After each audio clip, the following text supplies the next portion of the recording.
ও মোর দাদুরা বুড়োরা কিরকম নে আছেন বুড়া গুড়া সবাই রে জানাই আসসালামু আলাইকুম। আজকে দুপুরে কি রান্না হাই একটু শেয়ার করতে চলে এলাম। সকাল সকাল ঘুম থেকে উঠতে চা খাইয়ে চলে গেলাম ছাদে। এই তো ছাদে আমার আম্মা জানে মাশাল্লাহ খুব সুন্দর মরিচ লাগাইছে। গাছ না লাগাইলে ওইসি কি ছিঁড়তে পারি, আবার মই খুব ভালো। এই তো সুন্দর করে ছিঁড়ে একবারই পরিয়ে লাইলাম মরিচ, ঝাল ঝাল মরিচ খাইতেও ভালোবাসি, ছিঁড়তেও ভালোবাসি।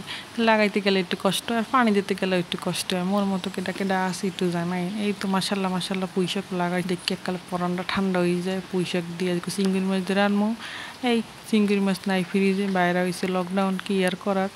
এই তো চিংড়ি মাছ তো নাই, কিছু করার নাই। পেঁয়াজ রসুন দিয়ে বাগার দিয়ে খাইলাম, জীবন বাঁচলি হয়েছে। আগে পুঁই শাক দেখে একটা শোলক মনে পড়ে গেলে আবার মোর দাদির কথা।